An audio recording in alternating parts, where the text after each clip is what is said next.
नमस्कार प्रिय दर्शकों, हर हर महादेव, जय श्री राम। मित्रों, आज हम आप सबको गौ माता की अद्भुत कथा सुनाने जा रहे हैं। गौ माता की पूजा करने और रोटी खिलाने से कौन से कार्य पूर्ण हो जाते हैं। वीडियो को एक बार पूरा जरूर देखना। हम भगवान से प्रार्थना करते हैं कि हे भोलेनाथ, जो भी भक्त इस वीडियो को पूरा देखेगा और कमेंट में सच्ची श्रद्धा से हर हर महादेव लिखेगा, उनके घर परिवार को सुख शांति और संपत्ति से भर देना और अपना आशीर्वाद हमेशा उसके ऊपर बनाए रखना। तो आइए मित्रों, देरी न करते हुए कथा को शुरू करते हैं। लेकिन आगे बढ़ने से पहले आपको बता दें कि गरुड़ पुराण में कहा गया है कि चाहे वो कथा हो या सीख, यदि उसे बीच में ही छोड़ दिया जाए तो वह पाप के श्रेणी में आता है। अतः आपसे विनम्र अनुरोध है कि इस वीडियो को अंत तक देखें। यदि आप एक सच्चे सनातनी हैं और भगवान शिव और राम में अटूट आस्था रखते हैं तो वीडियो को लाइक करें, चैनल को सब्सक्राइब करें और कमेंट में जय श्री राम लिखकर अपना समर्थन व्यक्त करें। तो आइए बिना किसी देर किए शुरू करते हैं आज की कथा। भारत की सनातन संस्कृति में गाय को माता का दर्जा दिया गया है। उसे गौ माता कहा जाता है क्योंकि वह न केवल हमें दूध देती है बल्कि अपने संपूर्ण अस्तित्व से समाज को लाभ पहुंचाती है। गाय को रोटी खिलाना एक ऐसा पुण्य कार्य है जो सीधे ईश्वर तक पहुंचता है। यह कथा एक ऐसे व्यक्ति की है जो पहले गायों से दूर था, लेकिन जीवन की कठिनाइयों ने उसे गौ सेवा के महत्व से परिचित करा दिया। उत्तर प्रदेश के एक छोटे से गांव में राम प्रसाद नाम का एक व्यक्ति रहता था।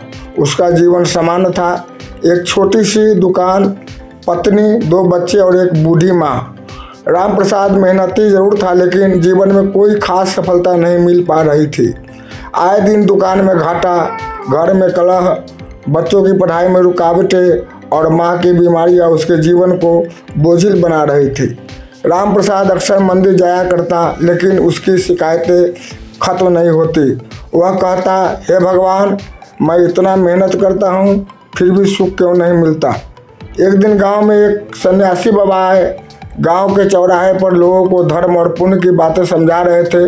राम प्रसाद भी वहां जा पहुंचा।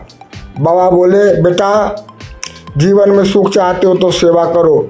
निस्वार्थ सेवा और सबसे पवित्र सेवा होती है गौ सेवा।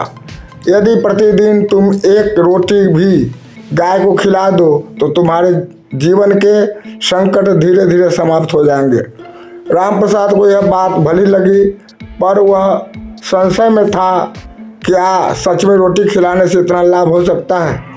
बाबा ने मुस्कुराते हुए कहा, गौ माता को रोटी देना मात्र भोजन देना नहीं है, यह उस दिव्य ऊर्जा से जुड़ना है जो परम पिता की कृपा का द्वार खोलती है।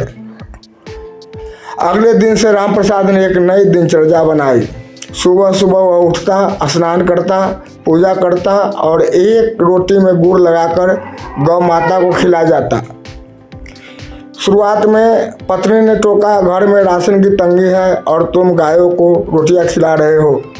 लेकिन राम प्रसाद ने कहा, गौ सेवा से बड़ा कोई धन नहीं। यदि गौ माता प्रसन्न होगी तो घर में सब कुछ ठीक हो जाएगा। धीरे धीरे चमत्कार होने लगा। पहला चमत्कार, राम प्रसाद की दुकान में ग्राहकों की भीड़ बढ़ने लगी। जो दुकान कभी खाली रहती थी, अब वहाँ रोज सौदा लेने वालों की लाइन लगने लगी।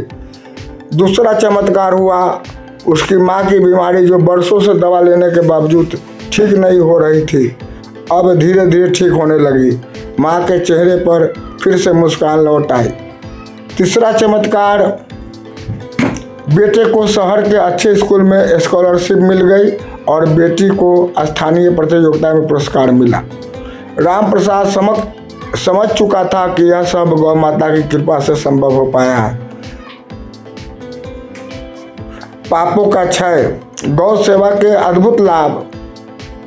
पापों का क्षय, शास्त्रों में कहा गया है कि गौ सेवा से पूर्व जन्म के पाप भी छीन हो जाते हैं। राम प्रसाद ने महसूस किया कि उसके जीवन में जो बाधाएं थी वे धीरे धीरे समाप्त हो रही थी। दूसरा, धन्य धान्य की वृद्धि। गाय को रोटी खिलाने से माँ लक्ष्मी की कृपा प्राप्त होती है। राम प्रसाद की दुकान आमदनी इसका प्रमाण बन चुकी थी। तीसरा, परिवार में शांति। जहाँ पहले घर में कलह का माहौल था, अब वहाँ शांति और प्रेम का वास था। संतान की उन्नति।